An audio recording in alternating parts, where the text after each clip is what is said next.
to that, he was the Minister of Science, Technology and Innovation and Minister of Youth and Sports.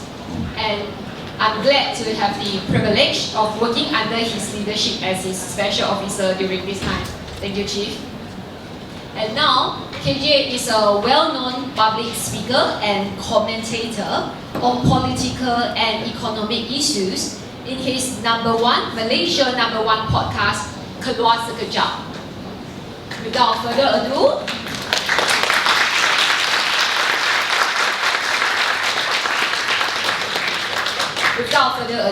let us welcome Mr. Khairy Jamaluddin for his lecture.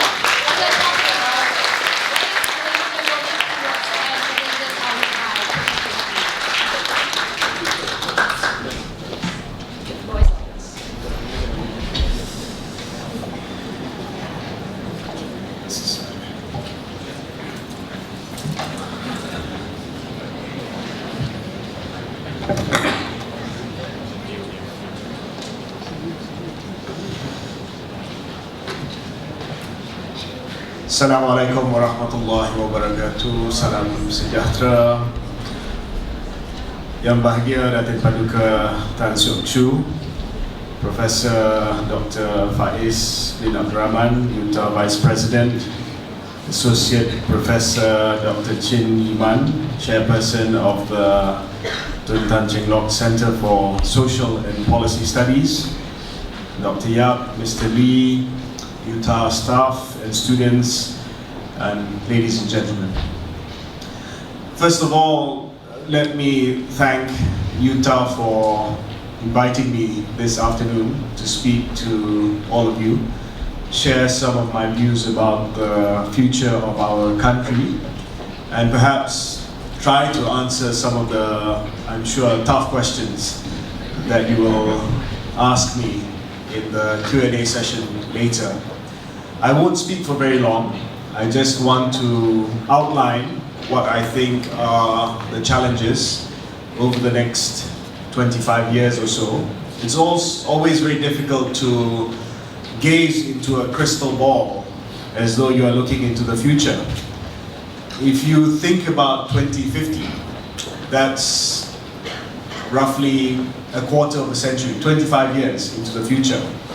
Now, most of you, all of you, were around and probably aware 25 years ago. That was 2000. Now, if you cast yourself back to 2000, could you imagine that the world was the way it is today? Could you imagine that Malaysia was the way it is today? In the year 2000, 9/11 had not happened yet. In the year 2000, Dr. Mahathir was still the Prime Minister. He became Prime Minister again in 2018, of course. And the world was a very, very different place. It was a unipolar world. The ascendancy of the American hegemonic world order was probably at its peak before being punctuated by both 9/11 and later the global financial crisis. Malaysia was emerging in 2000 from a severe financial crisis that had rocked our country in 1997. We were also emerging from a political crisis that shook the foundations of our political system in 1998. And so many things have changed since 2000. The iPhone didn't even exist. But so many things stayed the same. Characters from 2000 are still dominating our politics. For instance, our Prime Minister, Dr. Mahathir, as I said. So in many ways, things have changed, and in many ways, things have really stayed the same. So what I'm trying to say is that it's extremely difficult to try to predict with any level of certainty what might occur over the next 25 years. What you can try to do is try to understand some of the big shifts, some of the moving parts, not just in Malaysia, but also in the context of the world, and try to understand how we can best prepare for this. When I was in government, we used to call this future-proofing. Of course, some companies do this in terms of trying to simulate what might happen in the future in order for companies to ensure that there is business continuity, that the companies are able to invest in changes, whether it's in technology, whether it's in sectors, whether it's in resources, whether it's in the general macroeconomic and geopolitical shifts of their time. But countries also have to future-proof themselves, because it takes a long time for a country to course correct and adjust in order to meet the challenges of the future. What do I mean? A country is not like a speedboat. If you go into a speedboat, it's very quick to change direction. A country is more like an oil tanker or big passenger ship, cruise ship. If it changes course, it needs a lot of time. So you can imagine a speedboat is very adept at changing course very quickly. But for a country to change course in terms of its economic trajectory, in terms of the sectors that it feels strongly about, in terms of meeting the future challenges, which I'll speak about later, it needs time, it needs resources. If you're talking about the future workforce for Malaysia, that can't happen overnight. It cannot happen in the span of 2 to 3 years. Think about yourselves. The gestation period it took for you to come to UTAR was not 2-3 years. It was in fact more than a decade, 12 years plus, for you to become the product that you are here, and that's not even the end product. The end product is never there, because we believe in lifelong upskilling and learning. I also am not the end product. So you can imagine that when you talk about workforce, it takes a decade or so to make that shift, a serious shift. You can make shifts around the margins, but for there to be a fundamental shift of your workforce, it takes time. When it comes to resources, so when I talk about resources, it's countries like Malaysia. Do we continue to be dependent on hydrocarbon, oil and gas, until the next 30 years? If that's going to deplete, or if that's going to be less important because of this shift towards green energy, and because of climate change, then where are the new sources of growth and revenue coming from for the government and for our people? And that takes time, because this transition towards renewable energy can't happen overnight. There's a lot of investments that take place, and the lure and attractiveness of oil and gas is still there for countries like Malaysia that are producers of oil and gas, that maybe slows down the transition towards green energy and renewable energy. When you talk about becoming a high-income country, it's easy for us to say pay more, higher salaries, increase the minimum wage, but that can't come without significant improvements and increase in productivity. That takes time. That takes time. It's not easy for us to go from one model of economic development to a model of economic development where your total factor productivity increases, where innovation drives industries and companies. How do you reduce the dependence? If you look at our country for so long, there's been a huge dependency on cost competitiveness. The fact that we attract companies to come to Malaysia because we offer a very, very comparatively low cost of doing business here. That needs to change, because the more foreign workers we import, the more they depress incomes, and the more incomes cannot move, and they become sticky at a lower level. But if you want to move away from dependency on foreign workers, it takes time, because you have to encourage businesses to invest in automation, invest in hiring people, local people, and pay more. And that, again, takes time. What I'm trying to say is that when it comes to the government shifting and the country shifting its gears and moving into a new trajectory, it takes time, and it can't happen overnight. So that's why I believe that the title is apt, because you really need a time horizon of 2 decades, if not 25 years, 30 years, for you to see a significant shift in the way we do things. That's why I'm very, very skeptical when leaders, government leaders, politicians, even business leaders promise change overnight, because I've seen that changes cannot happen overnight. Before I start the meat of my discussion or lecture, I wanted to give you a little context about where I come from. So I, as Sing Pei said just now, I was a politician. Some of you may be too young to remember, but I started in Parliament in 2008. That's when I won my first election. So I represented a constituency in the state of Negeri Sembilan called Rembau. Any Rembau people here? Clearly not. So I won my first election in 2008. I was sent to Parliament. And in my first term, I was not a minister. So I was fortunate in a way because I remember somebody telling me that when you go to Parliament, it's good that you spend one term, 5 years, as a normal MP, what they call a backbencher, rather than go straight into becoming a minister, because you wouldn't know the first thing about legislation, about politics, if you go straight from becoming an MP to a minister. So I spent 5 years as a backbench MP. I was very active in Parliament. I liked to ask a lot of questions. I made a lot of speeches. And in 2013, I was fortunate enough to be, after the election, so I won my second election, Rembau as well. I was invited to join the cabinet. So as all of you know, cabinet is the highest decision-making body of our executive branch in the government. And I was made the Minister of Youth and Sports in 2013. I spent 5 very, very happy years at KBS, that's what we call it in Malay, Kementerian Belia dan Sukan. I'm not going to say much about the Olympics this time around, but I had a good time at the Ministry of Youth and Sports. I used to call it the Ministry for Magic and the Ministry of the Future. The Ministry of the Future because I looked after young people, and that was the future, and the Ministry for Magic because when we do well in sports, it's always a magical moment.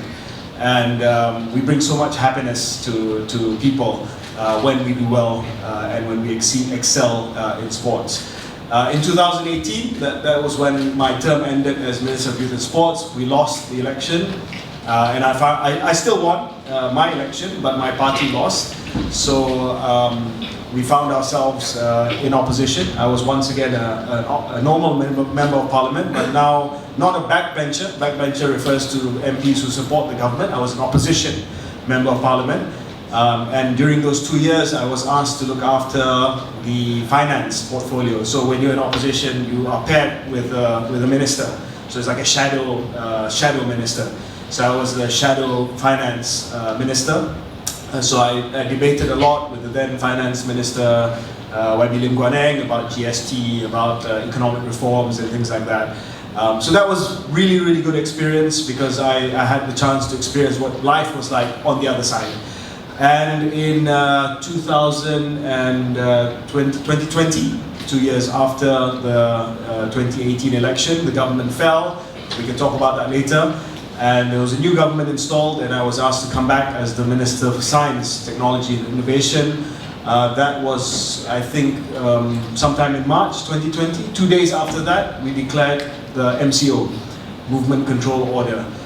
And after about a year at the Ministry of Science, Technology and Innovation, and I was looking after the vaccination, so I was made Coordinating Minister for COVID-19 immunization. I was sent in August of 2021 to become Minister of Health. And that, I must admit, was probably the toughest job I had in government because that was right slap bang at the height of the pandemic. August 2021 was the deadliest month for COVID in Malaysia. That was when I was sent to MOH. And in 2022, November, we had another election. So I contested 3 elections. That was my 4th election. I was asked to leave my seat in Rembau. And they didn't tell me where I was going to go. I was not told where I was going to stand. So as a politician, as a member of Parliament, you need to know where you're going to go, right? You need to know where you're going to stand because you need to prepare, you need to make sure that you know the area well. So nobody told me anything. 3 days before nomination day, I was told that I was going to go to Sungai Buloh. And just for context, my party, the last time before I contested in Sungai Buloh, we lost that seat by 26,000 votes. So, I mean, you know, I accepted it, but I accepted it knowing that I was being sent there to die, obviously. But it's okay. I mean, I took it as a challenge. It was exciting for me, something new, you know. I mean, in life, you have to get out of your comfort zone. In life, you have to do challenges that are seemingly impossible. So I threw myself into the campaign at Sungai Buloh. You know, mountains were made to be climbed. And it went from 26,000 to 2,000, but I still lost. I think, you know, the loss is one of the best things that's happened to me because adversity is good in politics. You know, I've not been in cabinet, I've lost, my party's lost elections, I've been in and out of government, now I've lost fully in politics, I'm out of politics completely because in January of 2023, as you know, I lost the elections in November 2022. In January 2023, I was thrown out of my own party. So I was sacked from my party. So, you know, khalas, that's it.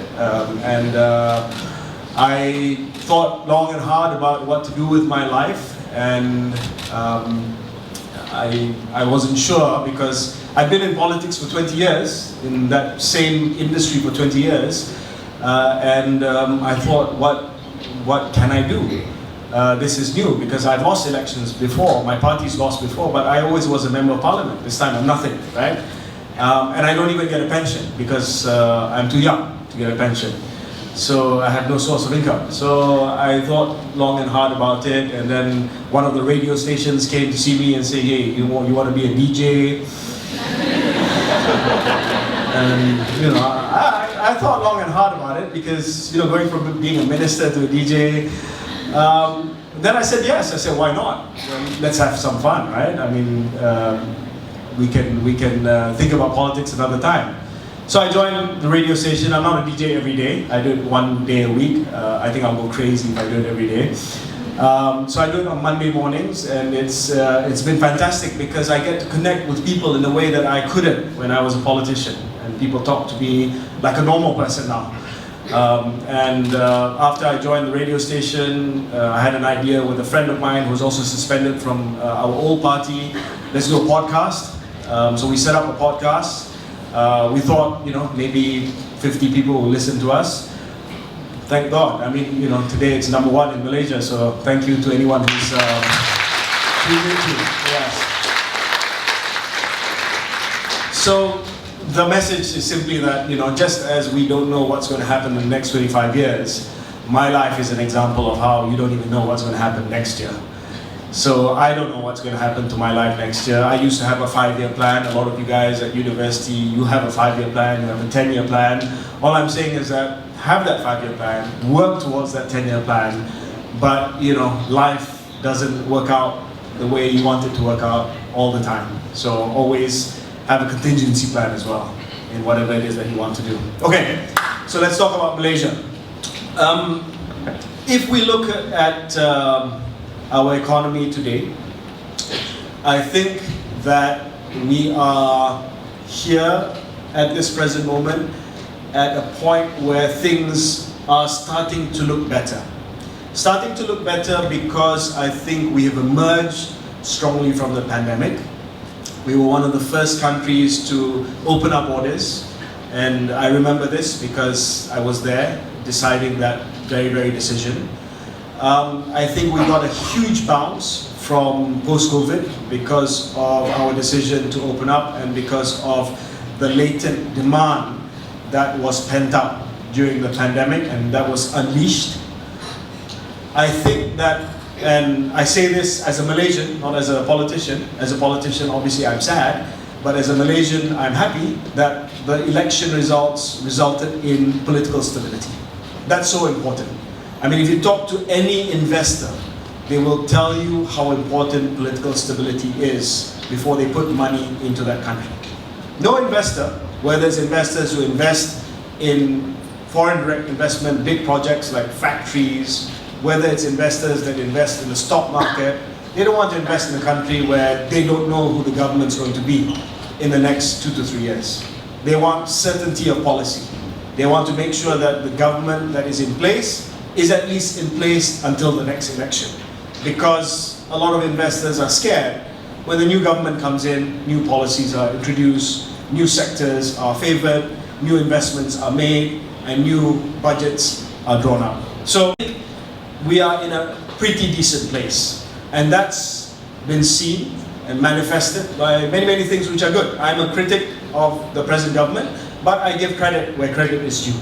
So you can see now investments are coming in, you can see the ringgit strengthening, you can see the stock market really doing well. So these are good indicators, yeah? And we can start to see that there are positive outlooks that have been given by international investment banks, by credit agencies towards Malaysia, if not a formal rating upwards, but it's good noise that's coming up. And Malaysia is once again on the radar screen. That's good. Now the challenge here, of course, one is how do you make Main Street feel what Wall Street is feeling? What do I mean by that?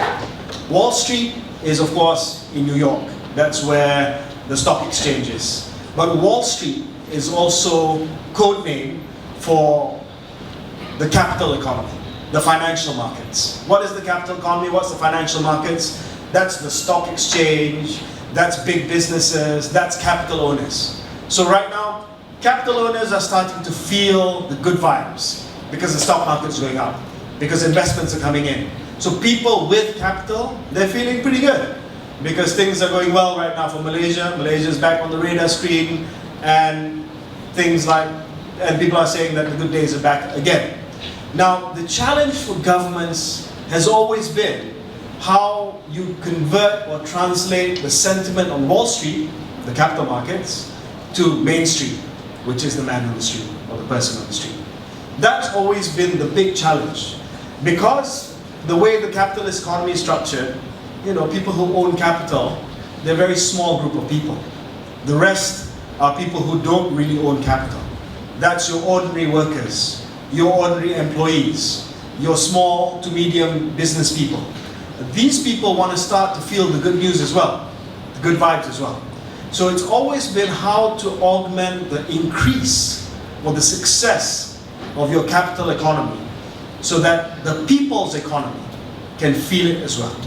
So that's what the government's tried to think. How do we make sure that all these investments that are coming in can translate to a positive economic feel for the person on the street? And there are many ways to do this, of course, and the government is trying some. One, of course, is to ensure that people feel that growth by giving them stuff. What stuff? Giving them cash transfers. So people in what are called the B40 group start getting cash. And there's nothing wrong with that, because that's just the government redistributing the gains that we get from the capital economy to the people, the people's economy. Secondly, we have to make sure that the biggest pain point for people today can be mitigated in some way. And what is that? That's the cost of living. Cost of living issue is not just here in Malaysia, but it's everywhere. We live in a either highly inflationary environment or depressed wage environment. Sometimes countries live in both, where wages are depressed, salaries are low, and the prices of goods keep on going up and up and up at a rate that is far more than the rate of your salaries going up. So the government has to think about how do we tackle this. One, you can do it on the supply side. So you can make sure that prices of goods stay down. And that's what we call subsidy. So now there's a great discussion in Malaysia about subsidies. Some of you have heard about this, right? The government wants to think about how do we tackle the issue of subsidy. Last year, our subsidy bill was 80 billion ringgit Malaysia. That's subsidies for fuel, petrol, diesel, cooking oil, for all sorts of other food items that we subsidize. And that doesn't include your indirect subsidy. So those are direct subsidies. Fuel direct subsidy, yeah, 205 per litre, RON 95 at the pump, when the market price is more than 3 ringgit. That is a direct subsidy. That difference is being paid for by the government so that we can enjoy RON 95 at 2 ringgit and 5 cents. What about the indirect subsidy? What's indirect subsidy? You go to KKM, hospital. You go for a procedure there. and you only pay 1 ringgit, 2 ringgit, or if you have a complex procedure, surgery or whatever, the bill comes and it's 60 ringgit, indirect subsidy, that comes from the government as well. So the government has to figure out what is the right level of subsidy that we can afford, the government can afford, and that doesn't burden the people if we take it away. That's always the decision that the government has to make. What can we afford, and what can ensure that people don't feel too affected by the removal in subsidy. That's why right now the government's thinking, okay, we've done diesel, it was a bit noisy, but things have settled down. So they've saved a bit of money from diesel, they've saved a bit of money from electricity pass-through cost mechanism. So recently electricity for certain households have gone up, water has gone up as well for certain households, so they've saved a bunch of money there, yeah, more than 10 billion. But the big item, of course, is petrol. They're starting to think about petrol. Do we do petrol subsidy? So if you increase the petrol price from 205 at the pump to market price 3, that's not just going to affect people who drive cars and motorcycles that need petrol, it's going to affect the entire supply chain. So there's going to be a knock-on effect to everything else. Because when petrol went up, you can already see some basic food items going up as well. When diesel went up. When petrol goes up, that involves a far larger number of vehicles than diesel. That's going to have a huge impact on price. So the government has said we will announce it at the right time. What I'm trying to say is that in the next 10 to 20 years, the government has to start thinking about this great trade-off between whether or not we live within our means and how can we do this without affecting the rakyat too much. And this is going to be a huge challenge over the next 20 years. Because it won't end here.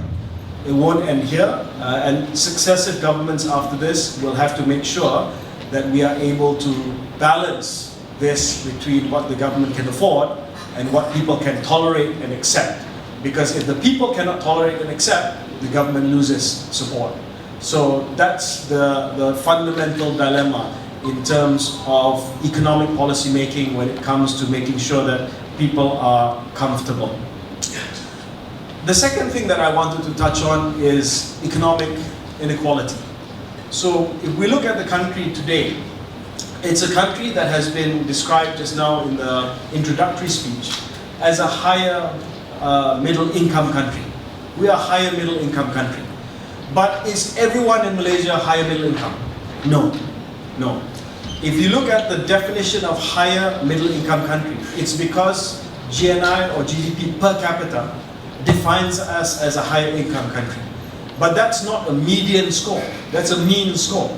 And people who do statistics will know that a mean score can be derived as such simply because you have a lot of people and you divide that by 2 and you get that, earning that amount of money. But a better indicator, of course, is the median. And when you look at the median, actually, we're not doing that well. Because we have a lot of people who earn a lot of money, a small amount of people who earn a lot of money, and a lot of people who earn not so much money. So we have to start thinking about how to make sure that incomes are not as unequal. Of course, we are not a communist country. We can't ensure that everyone has the same. But how can we design the economy, an incentive system, a wage policy, where, again, capital owners don't take almost everything and leave everyone else with almost nothing. If you have a situation like that, income inequality, then basically in simple terms, the rich get richer and the rest don't get anywhere. So we have to start thinking about mechanisms on how we rebalance this. We did this when I was in government through the minimum wage. The government is trying something today called the progressive wage model, where they're trying to encourage and incentivize companies to pay people more. But even then, it's a government subsidy. Because the government says, okay, if you promise to pay your workers more, we will top up some of the addition. So the government can do that for the time being, but in terms of sustainability, how long can you do that for? So inequality is another big area in which we have to seriously think about. Now, I spent just a bit of time on economics. I'm going to touch on other trends that I think are important for us. technology. I was Minister of Science and Technology for a year and a half. I saw a technology audit of Malaysia. I know where we are. I know where the rest of the world is. And I think that we need to try to be honest with ourselves about where we want to place ourselves in the global technology race. I'll give you a simple example of semiconductors. So almost 50% of the semiconductors, computer chips in the world comes from Malaysia or comes through Malaysia. Not many people know this, but it does. But semiconductors, they are made in many different places. The fabrication takes place in one place. The lithography, the etching of the chip takes place somewhere else. It comes to Malaysia in a particular form. We don't make the entire thing. Our strength in semiconductors has always been testing and assembly. So basically the chip comes here already etched, and we put it together, we package it together, we test it, and we send it out. So a lot of big semiconductor companies send their chips here, especially in Penang, to be tested, to be packaged, and to be assembled. Now, a lot of people said, well, that's all well and good, but that's not the high value end of semiconductor manufacturing. The high value end is the wafer fabrication. It's the integrated circuit design. It's the lithography of the IC design of the chip. We need to do that. Yeah, we can do that. But can we do that cost effectively? That's also the question, because you're competing with people like Taiwan, you're competing with people like Korea, or do we double down on the fact that we're good at testing and assembly and invest more in that capacity? So that problem illustrates to you that Malaysia, we can do stuff, certain stuff well, we can't do other stuff well. Do we go into that other stuff and try to go high end, waste a lot of money, or do we double down on what we're good at and slowly build the capacity to go up the value chain? So this, again, will unfold over the next 30 years because the race and the war for technology is real. What's happening today between China and the United States is perhaps the biggest conflict, non-military conflict since the Cold War, but this is an economic and technology conflict. If the Cold War was about politics, ideology, and proxy territory, today the Cold War, is about technology, it's about computer chips, and it's about supply chain. And Malaysia stands to benefit over the next 10 to 20 years if we play our cards right, in terms of if we are able to offer ourselves as a useful hedge against the China and US rivalry. What else is there? Skills and education. This is really, really tough, difficult subject because it involves not just our education system, but also what is sometimes loosely known as social contract in Malaysia. So let me touch on the education system first. Is our education system adept enough for the changes of the future? Are we investing in the right places? The Education Ministry every year has the biggest budget in Malaysia. But is it going to the right places? Is it going to the right level of teacher training? Is it going to the right level of technology acquisition? Is it going to the right level of infrastructure development? A lot of people are doubtful. Many of you are products of the national education system. And you would say that you are here despite the limitations of the national education system. So what can we do? I mean, it's not a question of throwing money at it. We're not a country that doesn't spend money on education. It's number one. Health Ministry is number two in Malaysia as far as money is concerned. Every year in the budget, number one is always education, number two is Health Ministry. But how can we better spend our money on education? How can we better train our teachers to deliver the sort of subjects and instructions and creativity that is needed for the future generation? Of course, you can tampal a patch on it lah. And tampal patch, by that I mean your programs after university, your micro-credentialing and all that, but the fundamental level of our educational attainment is still not up to par with the countries that we are trying to benchmark ourselves against. Because 2050, let's remember, we want to be a first-class country. That's really the end point. We want to be up there. 2050, Malaysia is not a mid-level country anymore. We are a mid-level country, but we have the potential to be right up there at the top of the table. 2050, you want to make sure your PISA scores for maths and science are the top 10 in the world. 2050, you want to make sure that Olympic Games, we're talking about gold medals and not other colors.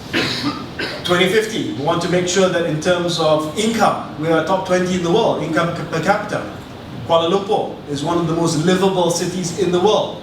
Top infrastructure, top 10 airport in the world. That's what you want to aspire towards. So what I'm trying to say, it all comes back to the basic building blocks of ability, skills, and knowledge. And that comes from a world-class education system. So that requires political will, because when you want to touch anything education in this country, you are up against a huge political wall. The political wall of the bureaucracy, the political wall of what I term as the social contract. And I think there is a way around this. There is a way to respect the fundamental basis of this country, which is enshrined in the Constitution, yet allow all Malaysians to succeed, to flourish, and to make sure that they are rewarded for their successes. And I think that's the way and the direction that we must move towards when it comes to education. Some of the other challenges that I want to touch on before I stop, because I know that there are going to be many questions. One, of course, sustainability and climate change. This is a key existential crisis of our time. Existential crisis in a sense that if we don't do anything about this, the existence of the human race is compromised because of rising temperatures. The havoc that it will wreak on the globe and on Malaysia is not the future anymore. It's the here and now. You can already see events that we have never seen before. Drought, flooding, all sorts of natural disasters that come from climate change. So this is something that we have to think long and hard about, because, why? Again, this comes to a classic dilemma.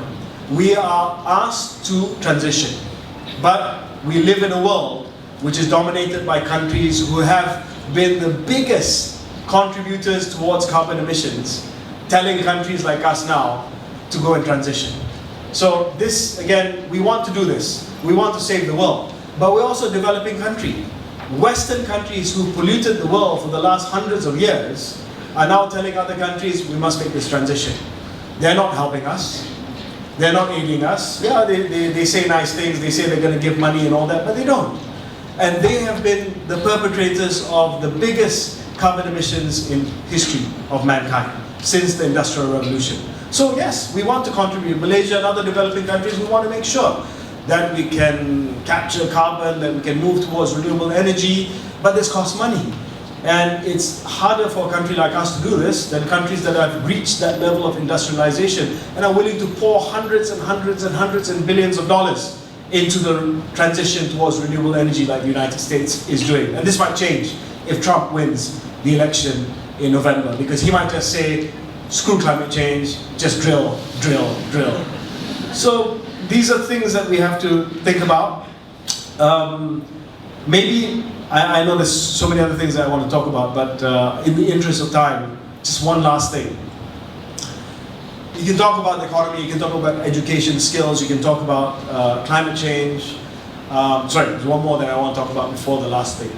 The other challenge that I feel that we seriously need to anticipate and talk about now, over the next 25 years or so, is changing demographics and health.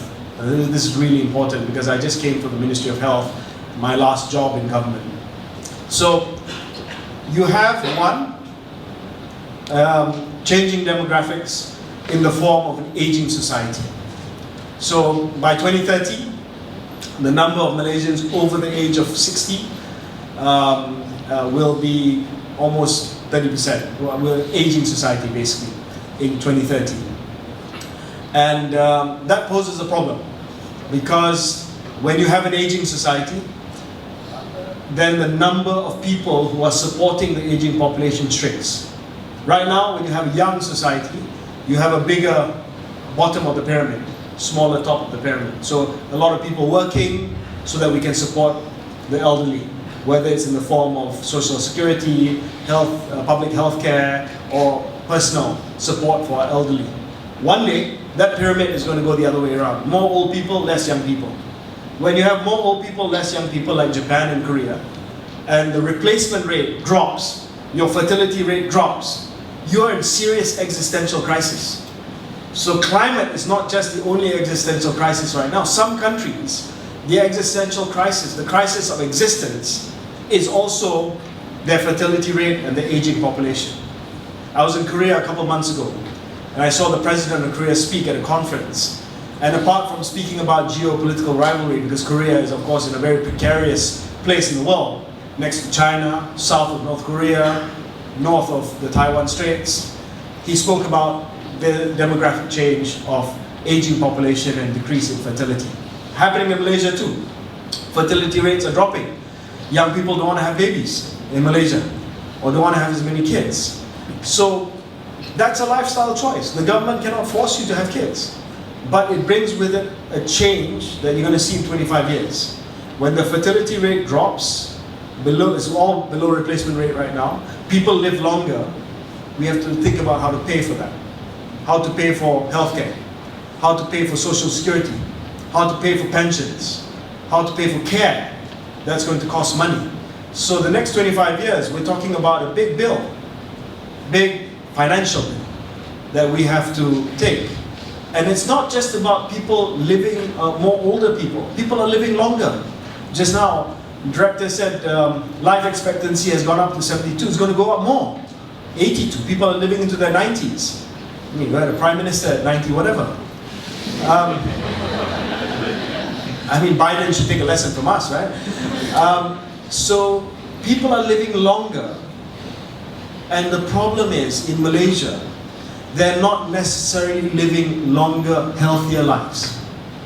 They're living longer lives that are riddled with disease.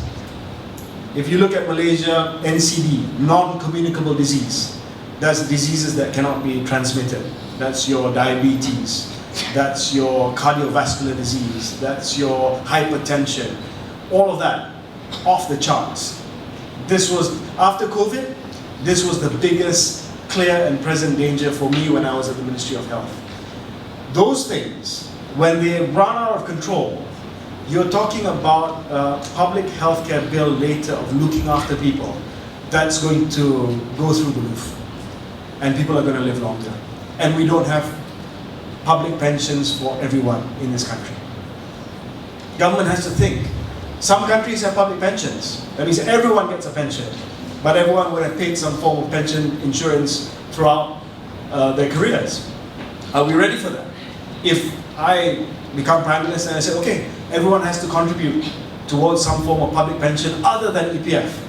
So that not only EPF contributors are covered, everyone is covered. As long as you're Malaysian, you get a pension of 500 ringgit every month when you retire, for instance. But you have to contribute a bit every month. Probably have a revolution. So, but it's a question that we have to ask. Who's doing this? Who's doing this scenario planning? Who's doing this future-proofing for the country? I mean, these are things that, it's not KJ that knows about, everyone in government knows about this. They know about this, it's coming. It's coming to us front and center. I've thought long and hard about how to prepare ourselves for the future. I just want to end by touching on one thing, which is, I've sketched a pretty scary scenario for the country, but I want to leave this hall with you all hopeful about the country. And I want to end by saying that we have a lot to be hopeful about in Malaysia. I've given you the challenges because I'm a realist. I don't like to paint a rosy picture when the rosy picture is not a reality.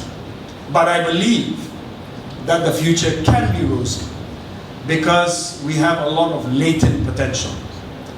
I've always described, whenever I go overseas, when people ask me about my country, I say good things obviously, but I say that we can be so much better. This is a country which is blessed with an inordinate amount of resources which has not been fulfilled to its potential. Natural resources. Can you imagine a country with fertile soil like ours? We have oil and gas. We have fertile soil. We have a plantation industry. Any given time, any given day, we have an economy that operates with multiple engines. Manufacturing, oil and gas, commodities and plantation, services now, because all tourists want to come to this country. We are blessed. We're not a country that faces natural disaster, that faces drought, that doesn't have fertile land to grow food. We have all these things. We have a pretty dynamic population. We have a diversity that sometimes people end up fighting all over about, but should become a source of strength. Don't let our diversity be a liability. Let it be an asset for us. I mean, it's always a liability on social media because tak habis-habis gaduh. But at the end of the day, this is what people come to us for. And I'll give you one simple example. When I was Minister of Health, one area which I wanted to prioritize and which now is seeing a lot of success is clinical research. What's clinical research? Clinical research is clinical trials. Before pharmaceutical companies put a drug or medicine into the market, it has to go through clinical trials. First, non-humans. Once it's safe, once it's effective, they go into humans. Clinical trials need to be done in a very controlled environment. I wanted Malaysia to be number one in Southeast Asia. We are number one in Southeast Asia. Amongst other reasons why we're number one, Pfizer, Roche, Merck, all these big pharmaceutical companies come here because they like testing pharmaceuticals on a diverse population. You have genes here from China, from India, from the Malay archipelago, so that they can see the effectiveness of the drugs on different genetic profiles. So that's an example of how our diversity, which sometimes is a source of silly arguments, in fact, is a source of wealth and strength and attractiveness for us. Multiply that, replicate that into other sectors, and the sky's the limit for Malaysia. So, who supports football? Who football fans here? Football fans here? Football fans? Who do you support, sir? In England. MU. Any non-Manchester United supporters here? I'm a Manchester United supporter. Anyone else? It's okay. Anyone else? Who do you support, sir? Arsenal. Okay. So, great analogy for me to end. We are a great country with great potential. At the moment, we are Arsenal. We can be Manchester United one day. Thank you very much. In his lecture, KJ has touched on various topics, including economy, technology, education, climate change, changing demographic and health challenges, and of course, he gives us hopes. There will be so many uncertainties in the upcoming 2 decades, but I think one thing for sure, I believe that it won't take too long for you to go back to politics. And once you have become the Prime Minister way before by 2050, please do not forget UTAR. Prof. Faiz, I tried my best to promote UTAR here. Well, I'm sure there are many burning questions in you that you would like to ask KJ. So I will throw the mic and the questions to the audiences. For those who want to ask questions, you may put up your hands. And then when you are called upon, please state your name and which faculty or institutions that you are from. Keep your questions short and sweet so that we can have more chance for everybody to ask as many questions as possible. Okay? I think maybe we can take 3 questions before we can get KJ to answer them. Alright? So is there anybody that have a burning questions that you would like to start the ball rolling? Oh yes, okay. Assalamualaikum, Khairy KJ. Cik Khairy. Hi. Hello. Okay. I just want to know, so since you went to Sungai Buloh, this is political, yeah? Yeah, sorry, and your name and... I'm Puan Rosita Ayu from Faculty of Accountancy and Management. Cik Khairy mentioned just now, you had 3 days before your nomination announcement, you had 3 days, and after that, I think you had 2 weeks to prepare for your campaign. So, what was your strategic move? I mean, I know you lost the seat, but how can you garner support in a very short time? given that you were given, let's say you are given the chance again, so how would you do differently? Thank you. Hello, good afternoon, Mr. Khairy. My name is Lika Choi. I'm from LPCFES. I'm currently UTAR Film Club Chair. This is an offer actually for you. Yes. Hang on, let me cook. You're gonna ask me to act in the movie like this. Would you be interested to make a part 2 to your previous skit many years ago where you drove as a taxi driver? Yes. It's a serious question Yeah. because the film club is actually quite passionate and interested. Happy to discuss. All right, thank you, sir.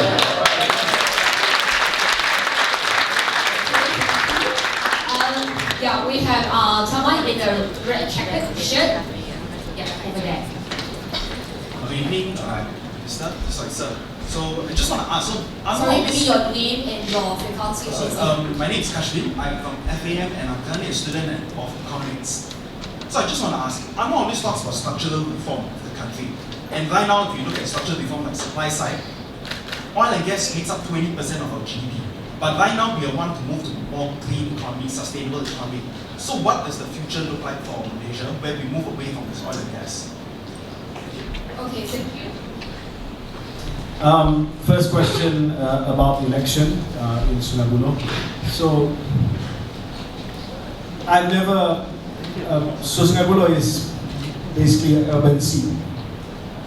There are parts of it which are maybe suburban a bit, but Kota Damansara, all that is very, very urban scene. Klang Valley. I contested in Rembau. Rembau is rural / suburban, a bit of Seremban, but quite traditional. So it was the first time. I was excited. I mean, the 26,000, I thought it was going to be very, very difficult. So I was prepared to lose.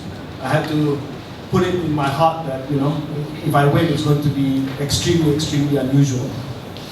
But I tried hard. So I think the first thing that I did was I studied about Sungai Buloh, the kawasan lah, what was needed.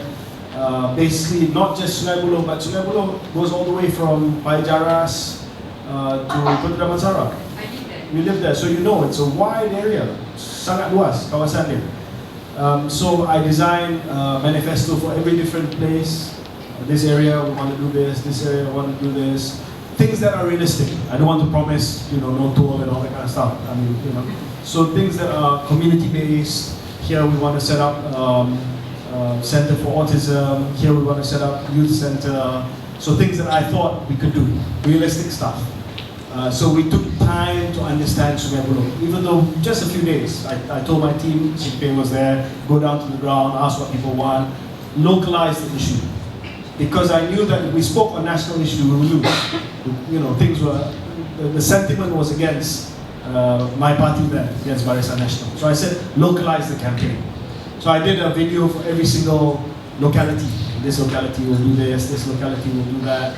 And I think people like that because I said, you know, one, avoid national issues because, you know, that's a lot of noise there. Secondly, make it local so that it resonates with people.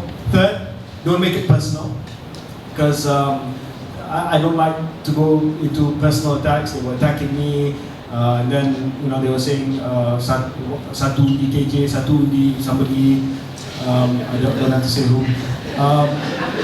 So I wanted to move away from that. And so I did that. I made it all about the kawasan. And I think it worked. I think that, you know, the guy who won got 50,000 votes. I got 48,000 votes. Very close. What would I have done differently? Great question. So 50-48 doesn't tell the whole story. The guy who won, which is from PH, got YB Ramadan, got 50,000 votes. I got 48,000 votes. But the third place, which was PAS, got something like 25,000, 20,000 votes plus. That was my blind spot. I was looking at PH. I didn't look at PAS. You see? And that PAS votes, if they didn't contest, would mostly have gone to me, I think. And that was my blind spot. I thought that in Sungai Buloh, the competition was with PH. It was with PH, but I didn't realize that that third candidate would take so much votes from me. And I knew this early on the night of the election because the first results that come out are the postal votes, police and army. When the postal votes came out, I won. So I was one of the only BN candidates that won army camp and police votes. But then I saw, banyak sangat PN dapat ni. So I was a bit scared already. And surely enough, at the end of the day, they took too much. What would I have done differently? I realized that PN had a very, very good strategy, especially on social media, on TikTok. And I think we didn't spend enough time there. We didn't spend enough time courting that particular vote. Young Malay demographic votes on TikTok. Because previously you were on Twitter. Yeah. So now the social media have changed. So maybe you are saying that you overlook TikTok. I overlooked, The platform. the platform. Because the next election it can be another platform. So I think a lot of people overlooked that particular platform this time around.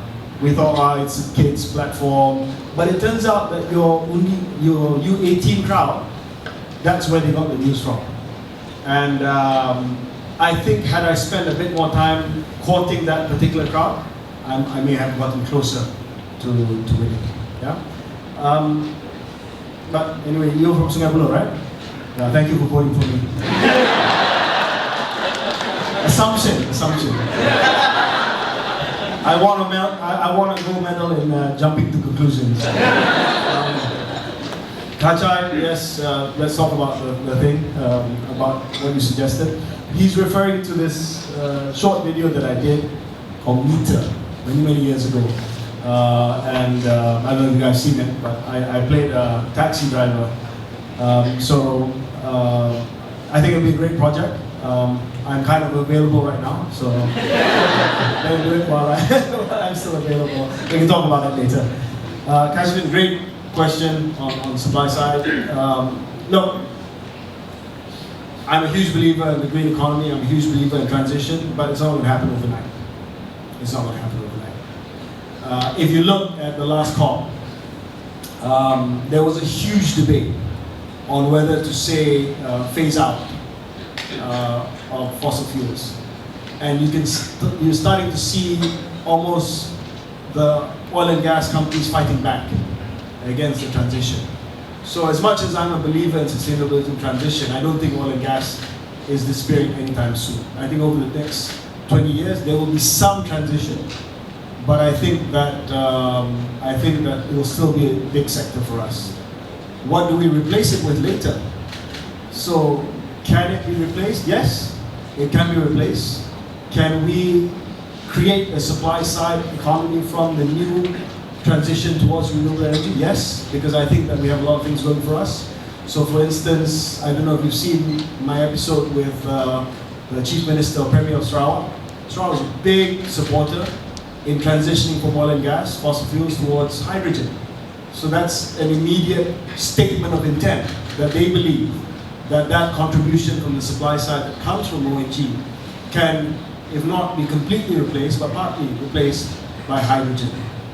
When I was in MOSTI, I was convinced, I was skeptical before, I was convinced that as part of your renewable energy mix in the future, you can also start thinking about nuclear. Because nuclear is today much cheaper to produce than it was previously. Of course, you have to think about the implications when it comes to waste and safety, but that's something else as well. So can renewable energy, carbon capture, hydrogen, maybe with nuclear, replace oil and gas in the long term? I think yes, but I think you have to put the building blocks in place in terms of the companies that are willing to do it, investments that are necessary, and the people are trained in these new technologies that can take over from ONG. But I don't think oil and gas is going to go away in the next, at least the next 20 years. Okay, thank you. I think it's a very good first round. Okay, so now we are going to the second round of the Q&A session. Anyone? I think the gentleman at the last row has been putting up his hand since the first round. Maybe we'll pass to the green t-shirts. Yeah.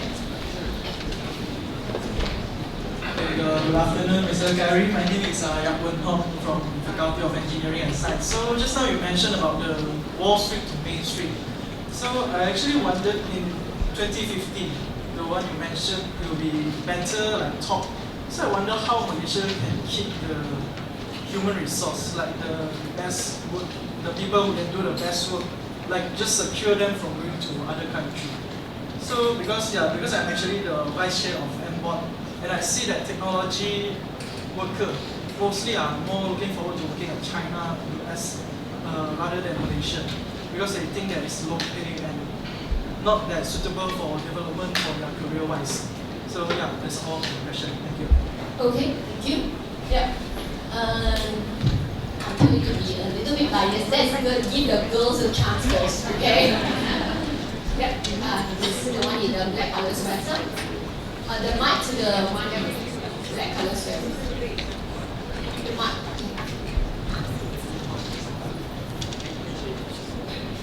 Can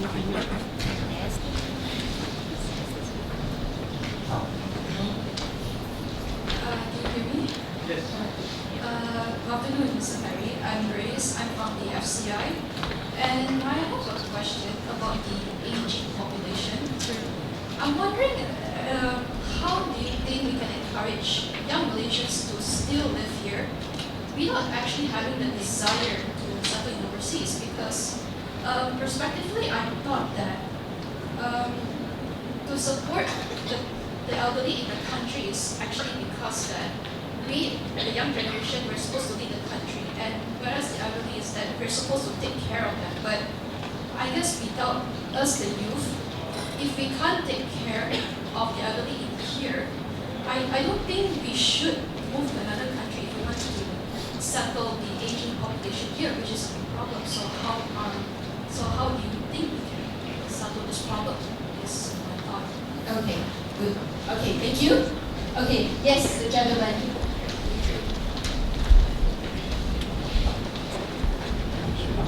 Thank you. Assalamualaikum. KJ. Okay, very straightforward question. If you are the PM in 10 years time or less,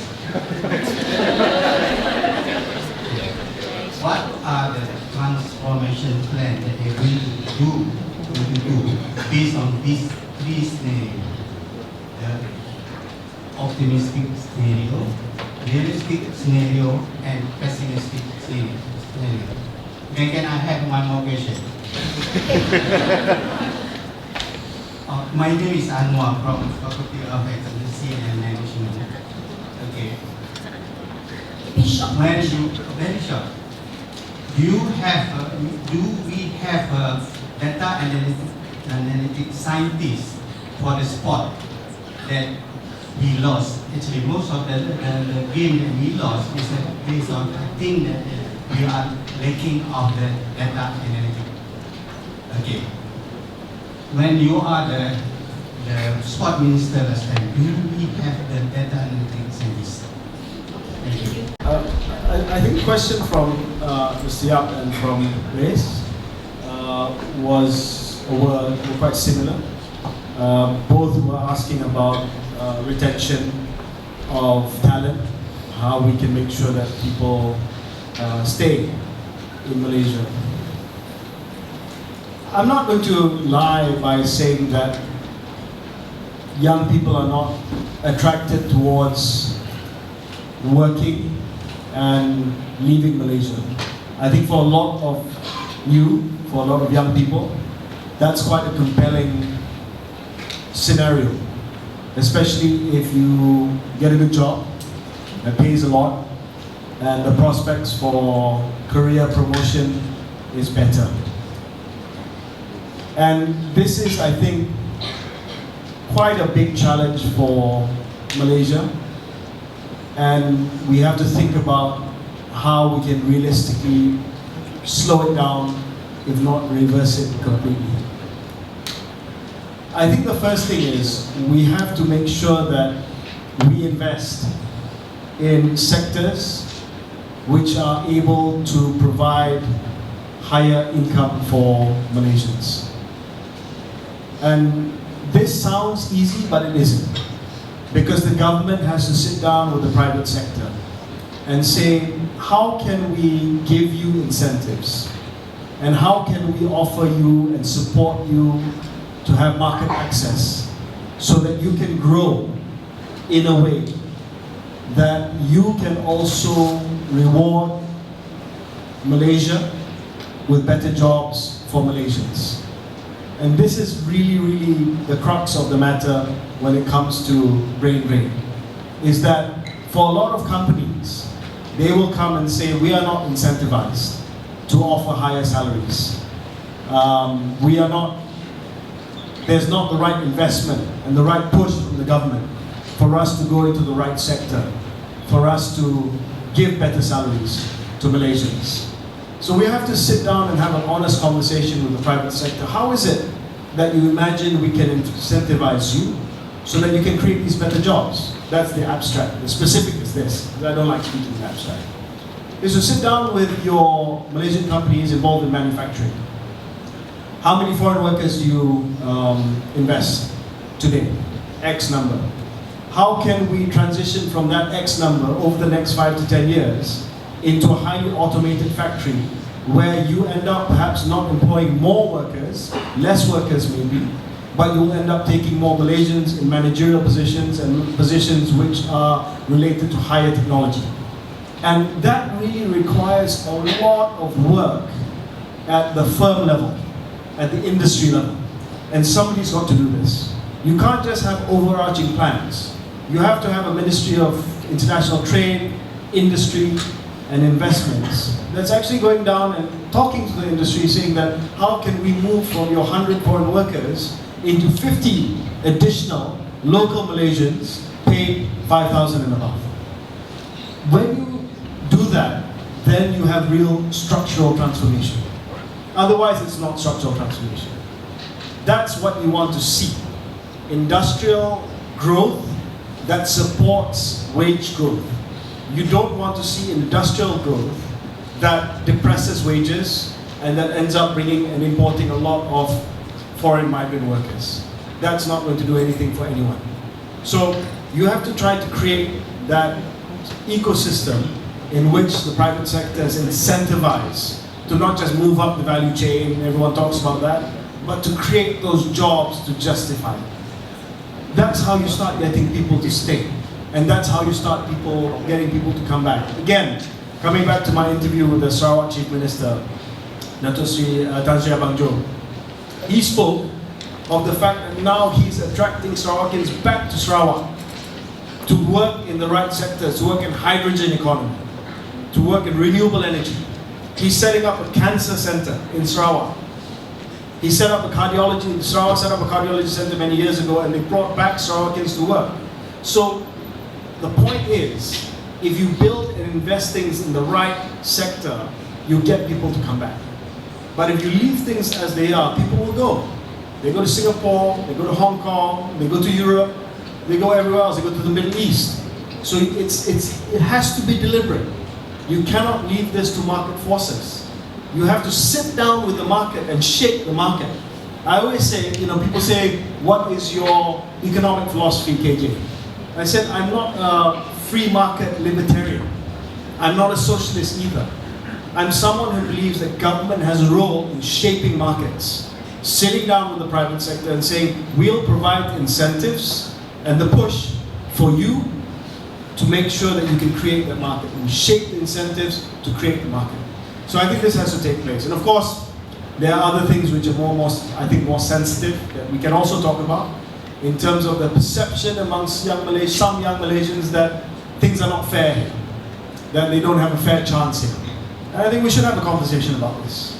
We should understand that frustration that some Malaysians face. No point in me staying here, because this is not a country that will value me anyway. This is not a country that's going to promote me anyway. So I think we need to start off from the position that if every single Malaysian succeeds, the country succeeds. Doesn't matter where you come from. Doesn't matter whether you come from Perlis or you come from Sabah. Doesn't matter if you are rich or if you're poor. Doesn't matter if you're Malay, you're Bidayu, or you're Sikh. We're going to succeed. So that has to be really the tone from the top. tone from the top in government saying that, yes, there are certain incentives that we give for certain communities, that's fine, but that doesn't hinder us. And I think when that's the case, then people feel better about staying here. They don't feel resentment. They don't feel bitter. I sometimes feel so sad because I see young Malaysians, there's this resentment. Saya tak dihargai di tanah sendiri. Saya terpaksa pergi tempat lain. I don't want you to feel that. So, so one is industrial policy that changes because of government's decision to shape markets. And the other thing is to really have this conversation to make sure that every single Malaysian has a fair shot in Malaysia, has a proper shot in Malaysia, has a decent shot in Malaysia. Again, coming back to the fact that our diversity should be an asset and not a liability for us. Janwa just now asked me about, let me start with the easier one, which is sports. Yeah, Janwa, that again. Prof Anwar. Asked about two questions, one really big question, the other one is easier question about data analytics. Yes, we do. So when I was at the Ministry of Youth and Sports, we introduced what was called the Podium Program. So Podium Program is only for athletes who can medal at Olympics, Asia Games, and Commonwealth Games. So every single athlete who's part of the Podium Program had with them a dedicated team, not just coaches, but physiotherapists, nutritionists, sports psychologists, as well as sports data analysts. So I went myself to see, because I want to make sure that everyone had access to this. So I went, when I was there, Chong Wei was still playing, so I went to see his podium support, and we had a library of games for Chong Wei. So we opened, so say he was playing Chen Long or Lin Dan. We open the Lin Dan file, and data analytics will tell you how many times Lin Dan will do a drop shot, how many times Lin Dan will smash. So that's the level that we supported. I don't know what happened after I left, but I don't know. But when I saw that for myself. So we definitely did that because I believed in hard data for sports. Of course, talent is important, hard work is important, but you need to also tell Chong Wei, this is how many percentage chance Lin Dan is going to drop shot you in a game. And 2016, when I was still there, Chong Wei beat Lin Dan in the semi-finals. Just FYI. Not because of that, obviously.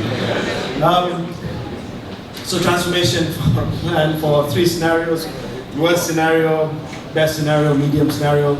I mean, it's a huge question. I can't go into every single scenario,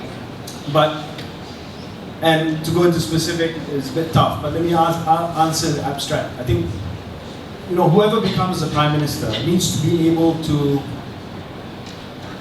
accept losing an election. That means that they are willing to do the right thing in the time that they are given. If you have Prime Ministers who are worried about the next election, they're not going to be transformational. Transformational means that you are ready to take the tough calls and to whatever cost comes next. So there's so many transformation things that we want to do in terms of, like I said just now, in terms of education, in terms of economic restructuring, in terms of healthcare. I mean, the first thing I'll do is, because I just came from KKM, right? You know how much we spend for public healthcare every year in Malaysia as a percentage of our GDP? Not even 3%. 2.58% in 2018. A high upper middle income country should spend 5% of GDP on public healthcare. Public, not private hospital, public healthcare. That's your KKM hospitals and your clinic kesihatan. The first thing I'll do is 5% to healthcare. But 5% must come from somewhere. That's transformational. So I'm going to have to disappoint some other ministry. I'm going to have to take away from something else. And when you take away stuff, you're going to piss a lot of people off. But you have to have the ability to say, I'm willing to disappoint some people to do the right thing. When I was health minister, I was sent to do a course at Harvard Kennedy School. And Harvard Kennedy School lesson in leadership, the first thing they teach you is, what is leadership? Leadership defined by the Harvard Kennedy School is disappointing people at the rate that they can accept. That means don't disappoint people too much. Don't disappoint people too little. Because when you're leading people, you can only disappoint them if you want to be a good leader. Good leader who pleases everyone is impossible. You're not a good leader. So disappoint people at the rate they can accept. So I suppose the answer is, I give you a small example about healthcare. I do that, but you have to start thinking about, who to disappoint. Can they accept it? What do I do next? Tackle pensions, for instance. Tackle defense policy. Do we need the army and the armed forces to be the size that it is? Do we move towards a more reserve-based army so that we can spend money on other things? So many things across the spectrum that there is to do, but you have to start with the point that you are not scared to disappoint people, but at a rate that they can accept. Good afternoon, my name is Hamish, I'm from FCI. So I've been going through reports, so one of the reports says that 9 million expired COVID-19 vaccine doses, but 185 million have been thrown away. So basically the question is, why did this happen? It could have been donated to third world countries months before expiry. And also the fact that medical scientists worldwide are acknowledging the debilitating side effects of the vaccines, including fatal outcomes. What are we going to do about this? Can those affected seek restitution? And another question is, as you said about clinical trials, when vaccine was administered in Malaysia, will be part of this clinical trial? Okay, thank you. Yes.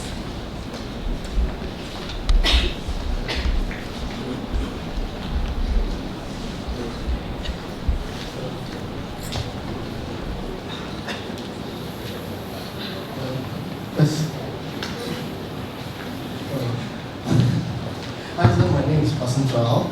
I'm from KFES. Okay, I want to ask a question here. From my personal experience, I started a company like months ago. It's actually a rocket company. Rocket, like aerospace company. So I went to reach out to some of the founders, and all of them were a little skeptical and very judgmental, because for them they wanted more like a reasonable company, Then it hit me that I realized that Malaysia is not ready for like deep technology, deep technologies such as like a rocket company or a nuclear reactor or supercomputer as well. So my question is that, by when do you think that Malaysia will be ready for this kind of technologies? Because we only have 30 years plus or so for the half century. So do you think that when would we become a country which that rather than assembly stuff and start trading? Okay, thank you. One more question? Yes. The gentleman. Yes.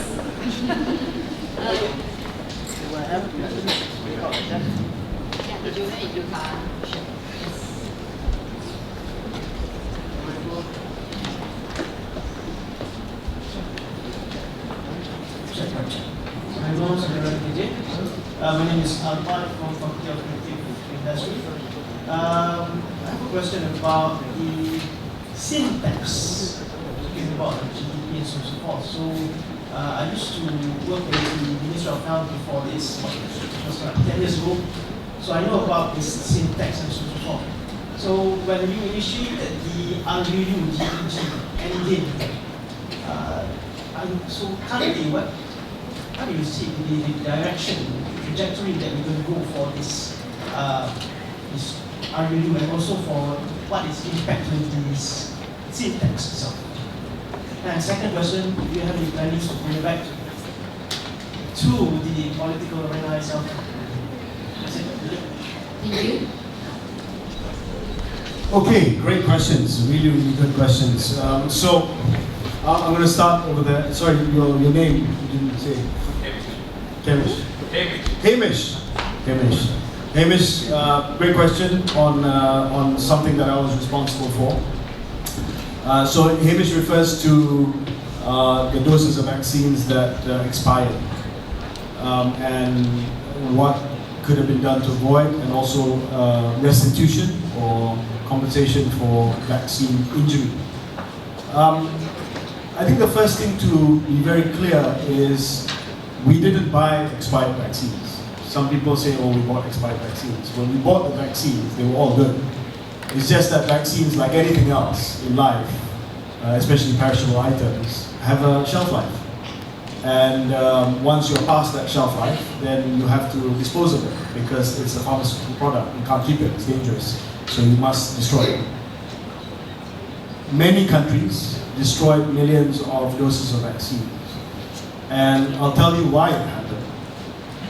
When we started buying vaccines, I was in charge for this. We negotiated with multiple manufacturers. I don't know if you guys remember 2020 when COVID started. We didn't know who was going to finish up with the vaccine that was going to be used. Multiple companies started research and development, manufacturing, clinical trials. We didn't know. So I went to cabinet then. I was Minister for Science, and then I was appointed Coordinating Minister for Vaccines, COVID-19 immunization. Because PM said, Health Ministry is having a lot of work trying to manage with COVID cases. KJ, Science Minister, can you do the vaccines? I said, okay. So I went back to cabinet and I said, look, we can't put our eggs in one basket. In life and in my management philosophy, I like to start with principles. So don't put your eggs in one basket. Like anyone who invests your savings, you don't put everything in one basket. So we didn't know. Pfizer, AstraZeneca, Sinovac, nobody knew which was going to cross the line first. So I went to cabinet and I said, can we spread our bets? Take a bit from this, take a bit from this, take a bit from this. So I got the experts to advise me which ones are likely to be safe and to cross the line first. So they said, okay, Pfizer, AZ, Sinovac. So then I went back to cabinet, can we have a portfolio approach, a basket of vaccines? And it was good because it wasn't just completion risk, it was different technologies. So Pfizer was your mRNA, Sinovac was your inactivated vaccine, and AstraZeneca was your viral vector adenovirus vaccine. Because some people, they have allergic response, so we'll give them another vaccine, right? And that was good. So we hedged against type of vaccines as well. Then the question was, how much vaccines do we buy from each different manufacturers? And at what price do we pay for it? So I had to go to each manufacturer, negotiate, blah, blah, blah, blah. And then we came up with our portfolio. I went back to cabinet and I said, this is the number of vaccines that we want to buy. The first approval was to cover 80% of the population with 2 doses of vaccines. And then something really terrible happened. It was when I went back to the manufacturers like Pfizer, okay, we're ready to buy. So I remember 60% of our portfolio was going to be Pfizer. And then Pfizer told me, okay, thank you Malaysia. By the way, this is your delivery schedule. And I couldn't believe it. Our delivery schedule was for the next year. And I said, why? Oh, because Europe, because America, Canada, all the Western countries are going to get it first. I said, that's not fair. And they said, no, because they paid in advance already. This is advance payment and all that kind of stuff. This is when I really, really felt, with Gaza and everything now, I'm even more, but that was when I really, really felt extremely angry with the West, how they hoarded the vaccines first. So I said, okay. So I knew then that we would always be at the back of the queue. Then, as we started giving vaccines, we received expert advice that 2 doses was not going to be enough. We needed a 3rd dose to make sure that you have enough community resistance so that COVID will go away like it's gone away now. Well, it's still there, but it's not as big a problem.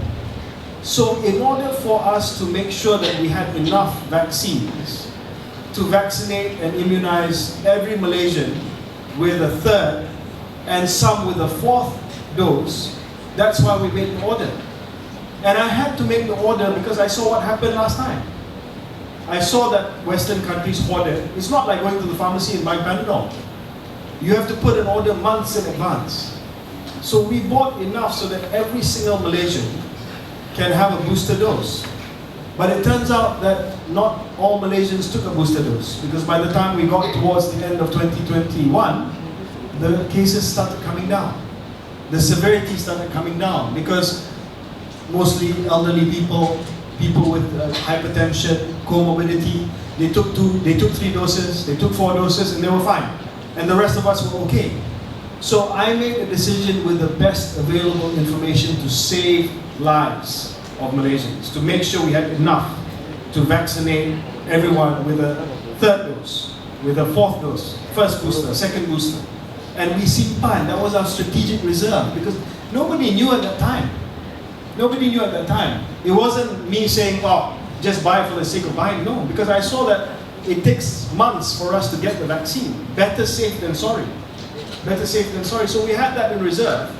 And when people decided, I've taken a booster dose, I don't want a 2nd booster, or I've taken 2, I don't want a booster, you can't force them anymore. And that's why we had a strategic reserve that at the end of the day was not used, and we had to destroy it. Why didn't we give it to other countries? We offered, believe me. I gave to Laos, I gave to Bangladesh, I gave to Bosnia, and then after a while, when we had the strategic reserve, all the poorer countries also got vaccines. They got access to vaccines because other countries were donating, they bought themselves. Suddenly the world was flush with supply. So we tried to give it away, but no one wanted it. So at the end of the day, we had the reserves just in case. So because for me, looking after Malaysians during the pandemic, it had to be just in case. I could not be in a situation where I did not have just in case. Where I opened my medicine cabinet and no more vaccines. I had to make sure that when I opened my medicine cabinet, there were enough vaccines for me. So I don't regret what I did. Yes, it cost money, but I think the amount of money that we would have lost had we stayed in lockdown, had we not been able to exit as quickly as we did and open the borders that we did, is much more than the loss from the vaccines. So, you know, I did the best that I could with the best available information. I've been subject of investigation by Parliament, by White Paper, by PAC. I'm still a free man today, so even if you don't support or agree with what I did nothing wrong legally, and my conscience is clear. I made decisions in the best interest to save Malaysians. And if that meant buying too many vaccines because I wanted to make sure that we were safe just in case, then so be it. It was my call, and I'm responsible for it, 100%. Yeah.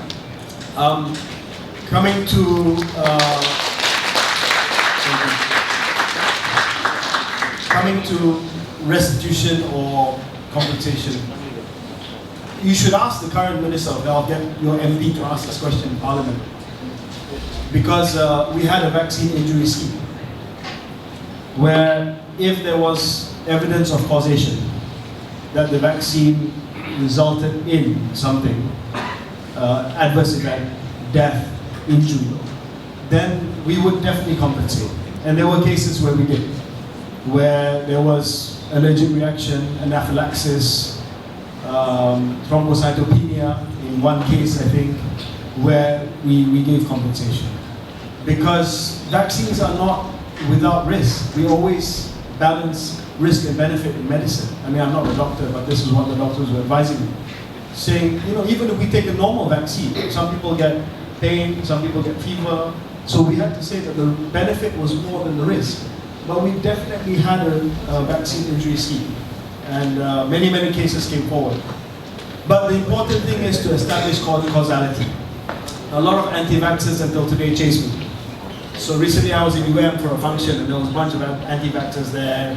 And you know, there was a Q&A session like this, and then you know they took advantage of the fact that I was there, and they had to go at me. They may be around here, I'm not sure. But two things that was important for me to say to them. One is causality is very important in life. It cannot be a coincidence. It cannot be a loose correlation. It has to be scientific causality. Yeah. You cannot say 2 years after the fact something happened and blame it on the COVID vaccine.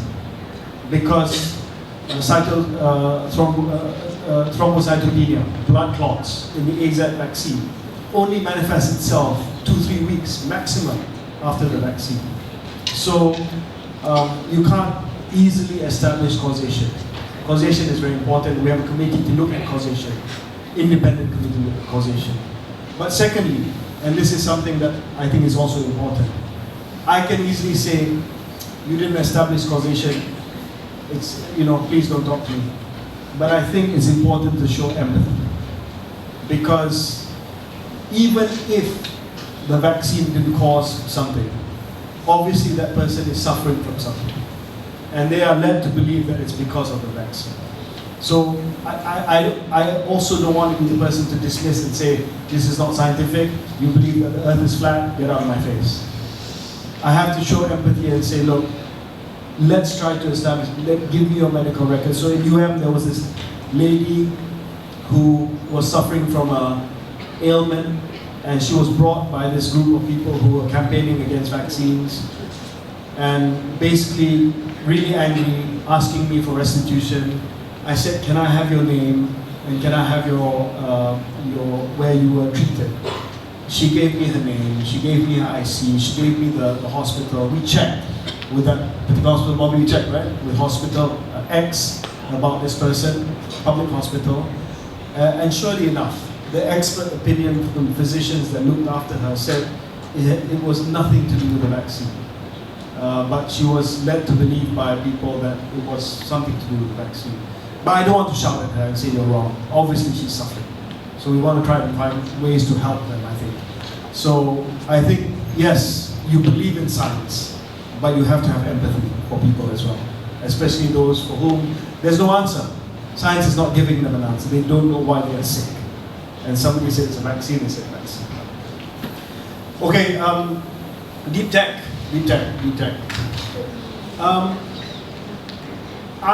So when I was at Science Ministry, we have a funding agency called Cradle. I don't know if you know Cradle. So Cradle funds startups in Malaysia. They give grants for startups, yeah? And I noticed that Cradle was giving a lot of money, especially to startup tech companies that do e-commerce platforms. E-commerce platforms, you get money. Deep tech, you don't get money. So I said to them, look, we have to have a different way of supporting technology in this country. E-commerce platforms are easy because people understand it. Hey, by the way, I've set up the competitor to Temu or to Cheng or something like that. Oh, I'm going to give you money. I'm going to give you $1 million. I'm going to give you 5 million ringgit because I understand this model. I'm going to come up with a disruptor to lorry services, like Grab, a lorry. I'm going to give you money. I'm going to come up with disruptor services for tractors. Oh, you get that. And I said to myself, look, those are great because that's tech, yeah? But we also have to believe in moonshots. And what are moonshots? Moonshots are your bigger stuff. I mean, it's a judgment call how much you spend on the easy wins or easier wins, e-commerce platforms, and how much you spend on deep tech. But a bit of it has to be for deep tech. So we created a deep tech fund. I don't know if it's still there, but that was a deep tech fund that we created under Cradle, especially for things like yours, rockets. Yours is literally a moonshot because you want to go to the moon. So I said, if you don't invest in moonshots, which have a higher risk of failure than your e-commerce platforms, then we're not really going to have any breakthrough innovation in Malaysia. Because, look, if you read Maria Mazzucato's book about the entrepreneurial state, she explains in one chapter about how this was funded by the government and not by Apple. She explains how every major component in your smartphone today, your Apple iPhone today, from the touch screen to Siri, to the technology that allows you to use this as a computer in your pocket, was developed by grants from the US government to NASA, to the Defense Research DARPA agency. So the point here is that without government investment in deep tech, this would not have happened. Some of the technology here was invested in the 1960s because they wanted to send a man on the moon in America. And it ended up in your iPhone. So the point is here, and I said this in Science Ministry, I said if you don't invest in deep tech today, not all the money because it's high risk, then we're not going to see the breakthrough later. Because I'm sure if you go to the private funding, the VC and all that, they won't touch you. They won't touch you. Only government touches deep tech because government, we don't have to report to our investors. I mean, taxpayers we do have to, but not like VCs. So I'm sorry that you can't get support, but when I was around, I made sure that there was provision for deep tech.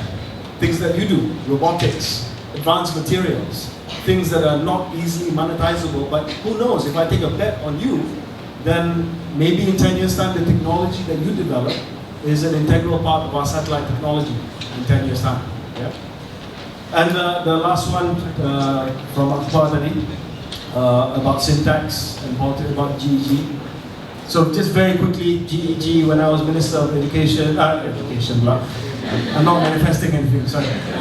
When I was Minister of Health, I wanted to bring a law in Parliament to make sure that it was illegal to sell cigarettes to anyone born after January 2007. Cigarettes, vape, whatever. It's a law that's been passed in the UK. It's a law that New Zealand passed, but because of the change in government, they repealed.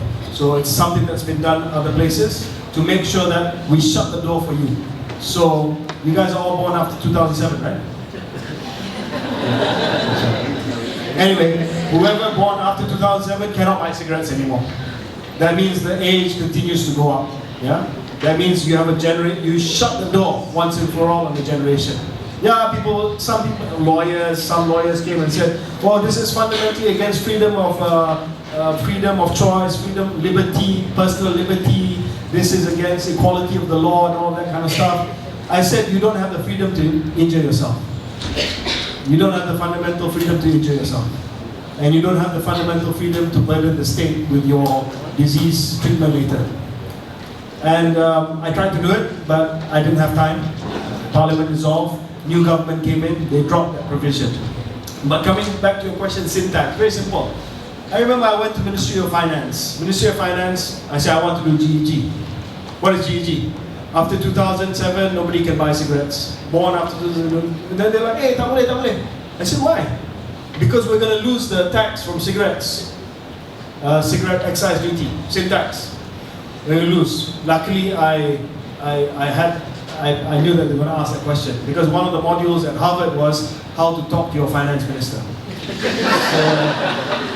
No, literally, because they invited 20 health ministers from around the world about how to become better health ministers. And one of the modules was how to talk to your finance minister. So I already knew, okay, I know how to talk to this guy. Because the finance minister only talks about dollars and cents. He doesn't care about, cancer, all that kind of stuff. Don't quote me, I'm sure he does. So I have to monetize the disease for him, or her. In this case, it was a him. So they said, cannot, because we're going to lose money, lose government revenue. So I said, I know you take 5 billion every year, right, from cigarette sales. They're like, oh yeah, how do you know? I said, okay, I'm not stupid. And then, so I said, 5 billion every year, okay. I said, first of all, you're not going to lose 5 billion this year because only those born after 2007 cannot buy cigarettes. So it goes down gradually. The tax goes down gradually. It doesn't mean this year this year you lose 5 billion. Over time you lose 5 billion. There's still 30, 40 years of people who are smoking that can smoke until they die.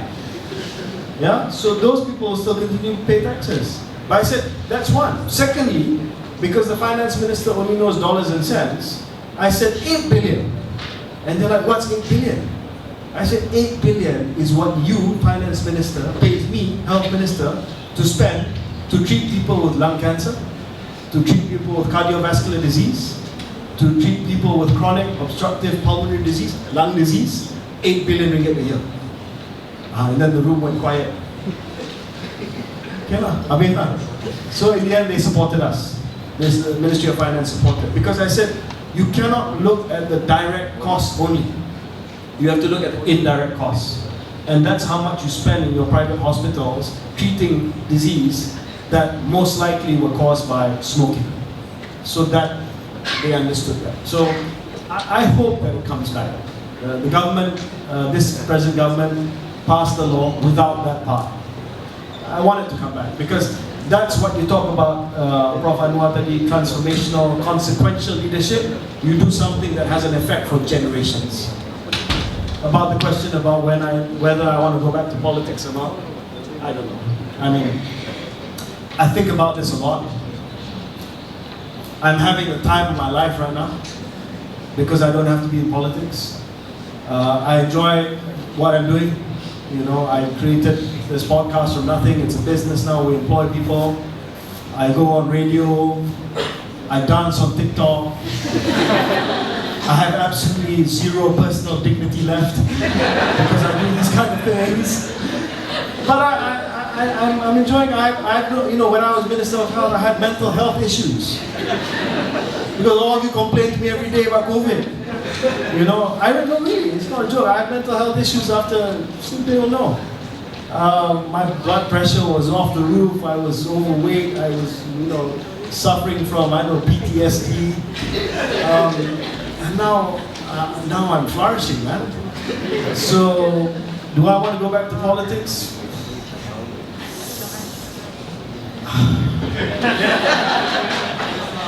I don't know, because I mean, personally, I'm in a better place. Family-wise, I get time to spend with my family, with people that I care about. I don't have to worry too much about political life. But, you know, and I say this with great humility, And I also say this because ambition is free, right? I really want to be Prime Minister one day of this country. So, I might have to go.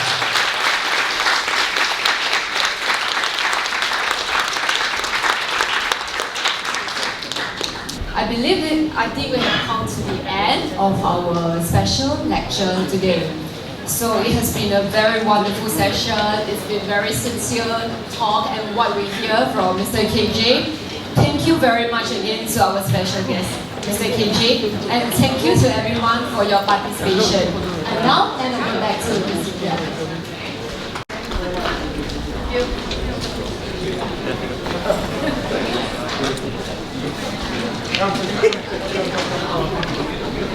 Thanks everyone. I'm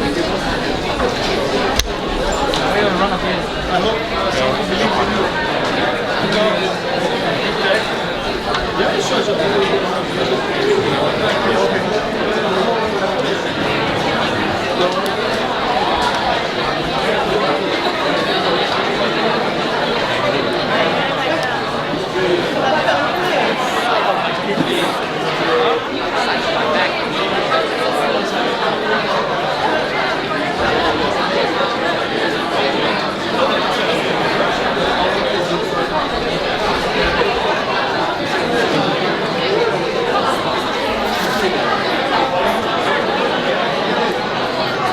Sure.